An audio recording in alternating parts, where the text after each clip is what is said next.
Welcome to the Elevate Media Podcast with your host, Chris Anderson. In this show, Chris and his guests will share their knowledge and experience on how to go from zero to successful entrepreneur.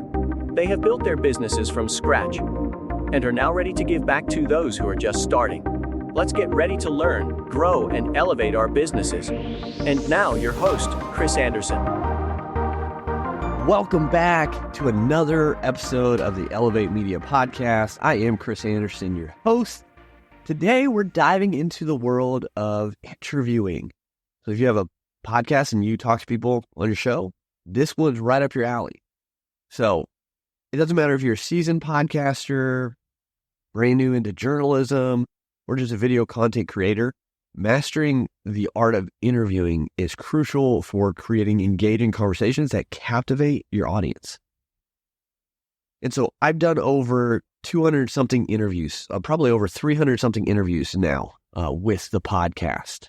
And so I've grown tremendously in this field. I'm not perfect, but I've come a long way. If you go back and listen to episode 1 or 2 or 3 or, probably up to like 100, back when it was originally Pencil Leadership, you're going to see how terrible I was.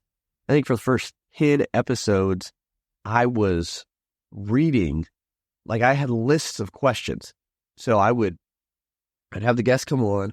I had the whole process. That was fairly good.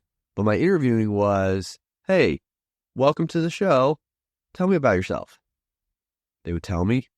I wouldn't even be hearing 100% of what they're saying, because I already was going and ready to transition to the next question I had written down. So they say something, I'm like, oh, that's a great question. Okay. And then go to the next question that I had written down. And that was such a big mistake. It was robotic. It didn't flow well.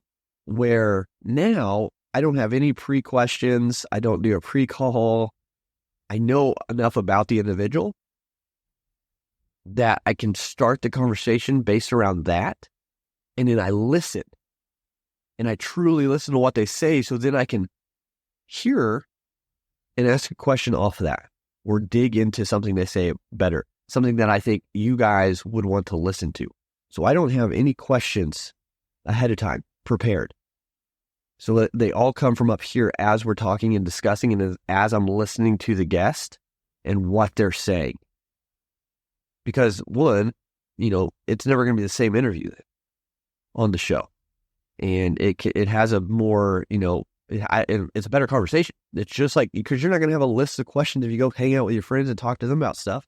Like, okay, yeah, and, what did you think of yada, yada? Like, you're not going to do that. You should just have a conversation. You should be listening to your friend so you can respond and have a conversation. And that's where obviously, you look at different shows, 60 Minutes, things like that. They have a breakdown. They know what they want to talk about. But they do the same thing. They can shift and they can pivot in the conversation based on what they hear the person says. What they hear the person say. So that person could say something that could be really interesting and take a whole different turn for the conversation that wouldn't have happened if they stuck to the script or to the questions or whatever. So you have to be able to listen and build a conversation off of that. Now, obviously, on our episodes, we have an idea of where we want to go with the conversation. We know what we want to kind of cover for the most part, but how we get there and the depth and the information that comes out, it's based on me listening and asking questions based on what I'm actually hearing the person say. So that's just kind of how I did it and how I've done it and how I've grown and learned to do it. But what else does it take, to conduct a better interview? To be a better interviewer? We're going to break it down, give you some actionable tips that'll help you elevate your interviewing skills. So stay tuned. They're all important. Let's get into tip number 1, which is doing your homework. You got to do a little preparation, right? Preparation is key to a successful interview. And I could do this better. 100% transparent. I'm always transparent. I'll always be open. This part I could do better. I could have, maybe our team prepare a little bit more about the individual coming on. Because when you know more about the background of your guest, their achievements, their area of expertise, you can build that conversation and you have more quote unquote ammunition to pull from. So if you know something happened in their past, or if you know they did something great, like you can weave that into the conversation. Now, granted, our intake process gives us a lot of this information. So I do know ahead of time a lot of their background, a lot of their achievements, things like that. So we do preparation. I still think, obviously, I could do better. Always could do better. But if you have this information ahead of time, not only does it demonstrate, your respect for that guest, but it also allows you to ask better questions, more insightful questions that will, create better conversations. And it won't be just the cookie cutter questions and answers that they've done on every other show. Now, tip number 2, I kind of mentioned it on my progression that I learned, is to listen actively.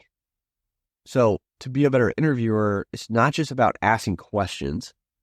It's about listening, truly listening to what your guest is saying, and then building a question from that, pulling out something they said and tell me more about that. You said that. Tell me more about that. What was that like? Or, you just said this, responding. So letting you know you actually heard what they said and building the question off of that.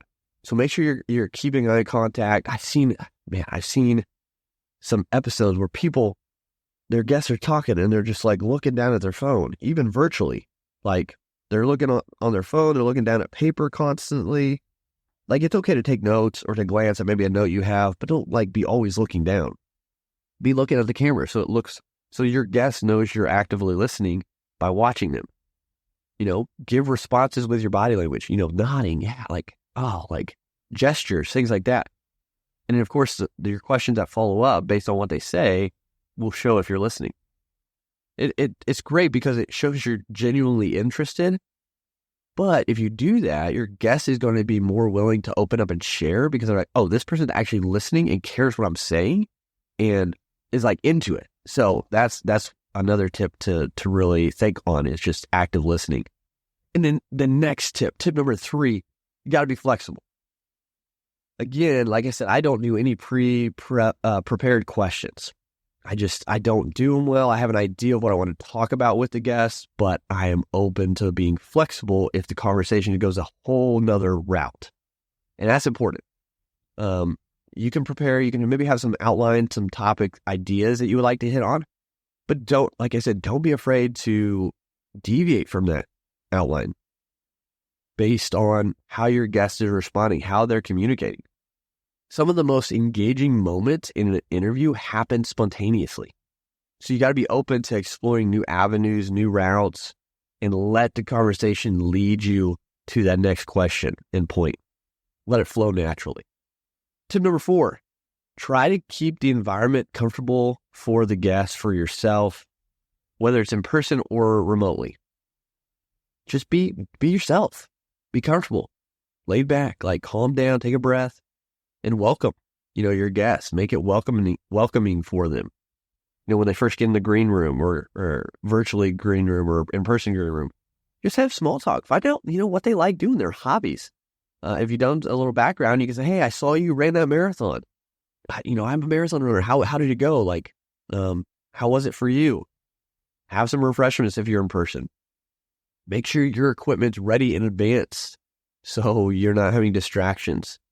All these things, just having a good natural conversation when they get there will help them relax and feel at ease. And that helps also for them to give better, thoughtful, candid responses because you've already had a good warm-up session, basically is what I say, of conversation. And so you've built that connection already pretty quickly. So get better at doing that. Build a quick connection with your guests somehow. Find out something they did recently by looking at their social media. See if they won any events or wrote a book.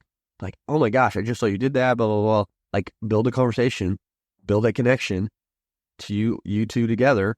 And it makes it so much easier to have the conversation going forward. And then finally, the last tip, and it's probably no surprise to you, practice, practice, practice. We talk about practice? Practice? Yeah, practice. We got to practice. Like any skill, interviewing takes practice to get better and master. Like I said, I've done over 300 interviews, probably 200, 300 interviews. I don't even know. I've lost count. We're at episode 370 something. And some of those are solo. So that's why I don't know the number. Right? Whatever. A lot of interviews for me. Obviously, people have done a lot more. But again, going back to when I first started, if you look at those interviews, they are awful. I am terrible. It's not my guest's fault. It's my fault.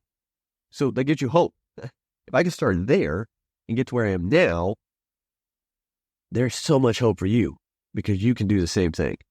Just take every opportunity to improve, to hone your skills, whether that's through pretend mock interviews, listening to other people who are great interviewers, see how they do it. My goodness, that's what I love listening to, like Lewis Howes interview people. Amazing. Listen to different TV. Chris Van Vliet, like he does great with the WWE stuff. So to look and learn from other people as well, see how they do it, see those little things that set them apart. And of course, always seek feedback from your audience. One of my early guests was actually a friend, roommate in college, and he started Stock Dads, DJ Brown. So if you're a dad, if you're into stocks, you want to invest, go check out Stock Dads, get a part of that community. DJ's doing amazing stuff with his team. So many, they got, crypto dads, stock dads, they're growing. It's fantastic. I love it. So shout out to DJ Brown and his crew at Stock Dads and everything they're doing to help support men to invest and create a better future financially. So check him out. Shameless plug. He's not a sponsor of the show. Just giving him, tip of the hat because he's doing amazing stuff out there. So well done, DJ. And he's helped me. He helped me early on. Like I said, he was a guest. And he started kind of watching some of the episodes, and he said, dude, hey, kind of sounds a little robotic when you're talking, and you're looking down quite a bit, because I was looking at my notes. I was looking at the next question. And so, like, being able to take that feedback and not be like, oh, forget you, DJ. Instead of doing that, because I knew him, even if I didn't know him, like taking that feedback and be like, oh, dude, okay, thank you. Like, you're right. Like going back and looking at your own videos and get feedback and look at yourself. I was like, dude, you're so right. And that was the moment I started shifting and taking away the outlines, taking away the notes. If I write notes, I try to like glance and write it without looking. So sometimes I can't read it later, but I want to stay engaged. And so it was because I took feedback from DJ that helped me start to really improve and notice those things more. So don't be afraid of feedback, welcome it. And it's going to help you take on. So, and then the worry fractures, obviously, you're going to get better. You're going to get more confident. You're going to get more proficient at it, and you'll just become a better interviewer. So get out there and just do it. So that's all I had for you, 5 tips to master the art of interviewing better. I hope you could learn something. I hope you can implement something and actually take this and get better. So don't just listen, go implement, take action, and start improving what you're doing. But that's all for this episode. Until next time, continue to go out there, elevate your life, elevate your brand, and we'll talk to you again soon. Thank you for listening to the Elevate Media Podcast. Don't forget to subscribe and leave a review. See you in the next episode.